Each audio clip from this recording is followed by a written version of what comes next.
The second Trump administration presents many challenges for the journalists who cover it, including the increasing spread of mis- and disinformation. Two journalists are joining us to discuss those challenges. Richard Warnica, senior writer at the Toronto Star, and Craig Silverman, an investigative reporter with ProPublica, are here in studio. Gentlemen, thank you for joining me. Hey, thanks for having me. All right, Richard, I'm going to start with you. You are back from Washington. Give us an idea. What was the tone set on day one with this new presidency? More falsehoods? What are we hearing?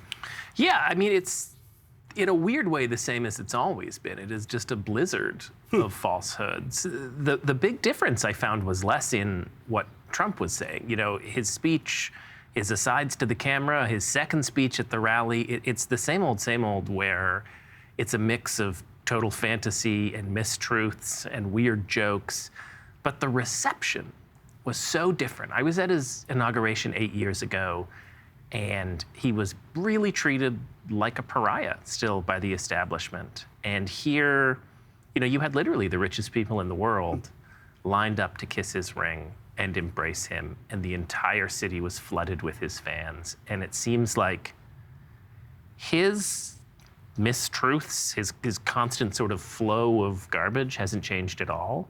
But it has become accepted now by, I would say, the American mainstream. I'm gonna use your words, garbage there. What were we hearing at the inauguration? Were there certain things? Were we talking about pardons, for example? What were we hearing about that? Yeah, I mean, the two big ones to me, I think, are one, with the pardons of the January 6th rioters. You know, he's maintained that this was a peaceful protest, that these people were railroaded by crooked political protesters, and that's just not the case. I mean, it was a violent attempt at insurrection. It is one of the most documented such events in all of history.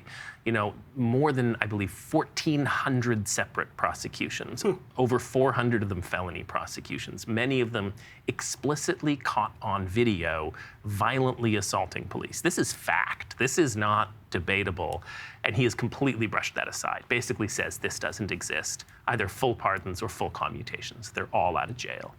The other one is, you know, it's the other classic Trump line of all these countries are dumping people from their prisons and their insane asylums into the United States, which again is not true. Like, I genuinely believe he at one point heard that people were seeking asylum in the United States and has confused that in his mind with the idea that insane asylums, which is sort of a term people don't use anymore, but are being emptied into the United States. And the line he uses, which again is a total falsehood, is that so many criminals have left Venezuela that their crime rate, I don't have the number off the top of my head, but he says it's like cut down to nothing. So those are the two big, I don't know if we want to use the term lies, but I think they are lies. Okay. Total mistruths that Very he would interesting. go on.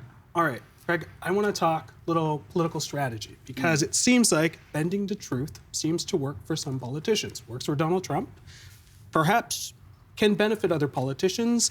When we talk about the liar's dividend, could it potentially backfire for some politicians? Can it work for some politicians? Yeah, I mean, I think part of when it works or doesn't, there's sort of the element of that person's, the force of their personality and other things. And Trump is just, you know, utterly shameless in hammering nonstop. He doesn't apologize. He doesn't correct himself. He just bulldozes right through. And it's the volume of them that over time, you know, there's really the fact checkers are just struggling and running to keep up with him. And he's just moved on to the next thing. And so this concept of the liar's dividend, like part of that is you could think about it in terms of when you put the lie out there, it takes effort from journalists, fact checkers, other people to figure out, okay, what have they claimed and what's the truth on this and how do we contextualize this properly and get that out to people? And so there's a benefit, a dividend to a liar in general in this environment is it's easy to come up with those, easy to make them appealing, takes time to kind of walk that back and correct it. But specific to our media environment today, the liar's dividend really is often referred to for when people take something like, say, the videos of what, you know, was going on January 6th and says, well, yeah, that's a deep fake, or, oh, that might be AI generated. And so seeding that doubt, the knowledge that things can be manipulated today, the knowledge of that is well known. And so if you exploit that and say, well, you know, you see me in a video, but maybe that's not really me. And the example of January 6th is perfect because there were actually at least 2 defendants on January 6th who, in their court filings, refused to stipulate that videos of them at the Capitol were real. Okay. So they tried to sort of seed the doubt here. And so this is, an example for there. Even months after Trump had admitted, and apologized for the Access Hollywood tape in 2016, he started sort of being like, well, was that really real or not? And so those are examples of it, and it can be in sort of seeding doubt about something that's real and documented and video and image, but also just the benefit that the liar gets, that it takes time to fact check and run something down. And at that point, there are 3 more lies down the road. All right. Sounds like a lot of effort for fact checkers and journalists to be doing this. I'm just curious, do journalists need to change the way that they cover President Trump? I have been thinking about this nonstop. I mean, I've been covering him since his first primary in Iowa in 2016. And I was actually talking to a guy who I think used to be one of Craig's colleagues, a guy named Ilya Maritz, who worked at ProPublica and covered Trump's first inauguration.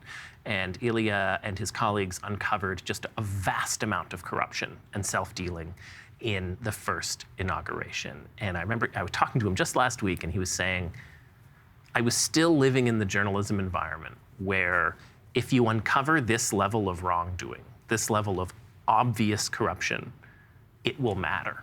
Something will happen. And he was really distressed because nothing has happened, right? And I have been thinking about that myself in terms of, I think there is an incredible nonstop need for journalism that verifies and tells the truth. I don't think we're living in an environment anymore, maybe we never did, maybe that was always an illusion, where that breaks through to a majority of people, to the mainstream anymore. And how we adapt to that, I think, is one of the fundamental structural issues of our profession. We can't stop seeking the truth, verifying, putting it out there. But I don't know how we break through to people who aren't going to believe us no matter what, and I don't think we can stop trying. Craig, same question to you in terms of thoughts and how we sort of cover Donald Trump. Yeah, I don't think there's a simple, easy recipe. And I identify with Richard's saying in that, I'm frustrated I don't have a better, clear approach.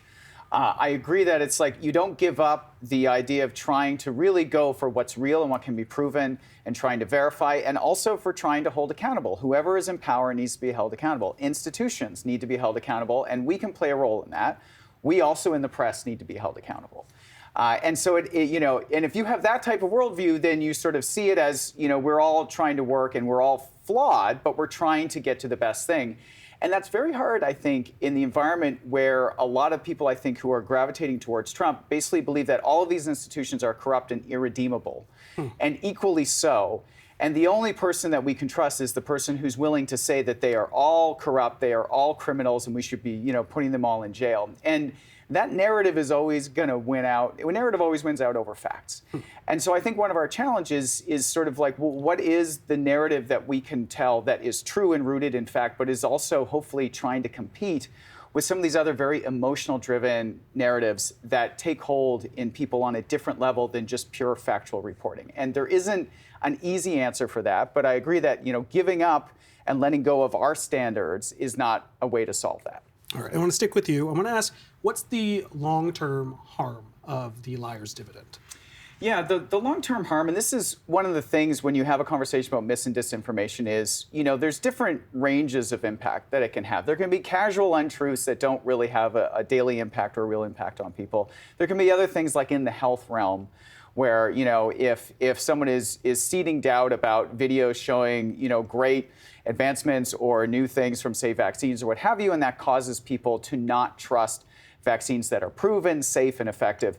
People can die from that kind of misinformation. And so you can go all the way to that extreme. But, on a fundamental level, the question is, do we have a society where people are able to form trust, to able to construct trust between each other, trust institutions at a reasonable level, and have a functioning society? And if we can't actually decide what information to sort of grab onto and believe and factor into our daily lives, then a certain paralysis sets in. And you can have people suddenly seeding doubt to the point where nobody trusts the institutions around them, the people around them. They demonize certain groups, and you can see where that starts to really have a societal base level. But it takes time for that to accumulate. And I think the danger is a lot of people are starting to feel like, man, it's in Canada, but definitely more in the US, it feels like maybe things are getting to that level of just a fundamental societal lack of trust and a paralysis that kind of comes with that. Can I just jump in quickly on that? Is the number of people I met in the United States this year who told me something like, yeah, literally, this is an exact quote, yeah, Trump's a maniac, I'm voting for him anyway. Or yeah, because things are so bad. They've ceased to trust the institutions. They've ceased to trust the idea that anything can be good. And so they just are looking at the big figure who will blow everything up. And I was sitting next to a woman on the plane, a Canadian, on the way home, who had gone to the inauguration. And her point of view was, everything is so bad, everything is so corrupt everywhere. I don't think Donald Trump is good, but I think he has the courage to blow it all up. And I think that comes from that exact initiative, or that exact thing you're talking about. Very interesting. I'm curious, on that note, when we're talking about an audience here, Richard, you get the last question here. When it comes to fact-checking, and I acknowledge we're 3 journalists standing at this table, but has fact-checking lost its value, or does it still have an audience? I think it has an audience. I'm not sure how much value there is in 2025 in doing the sort of CNN, Washington Post, we are going to check every single thing he says.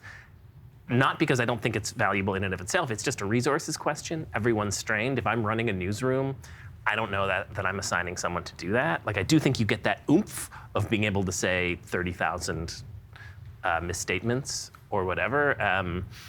I look at, like, to me, the single most impactful piece of journalism from the first Donald Trump term was a piece in The Atlantic by Caitlin Dickerson, which was 20,000-word investigation into the actual effects of child separation. So it looks beyond all the rhetoric and says, this is what actually happened to these people. And that's where I would shift resources. If I'm running a newsroom, I'm saying we are focusing 100% on the actual effects on actual people of these policies. All right. Well, gentlemen, we're going to have to cut it off there. Richard, Greg, always a great pleasure to have you guys on the show. Thank you. Great to see you. Thank you. Yeah.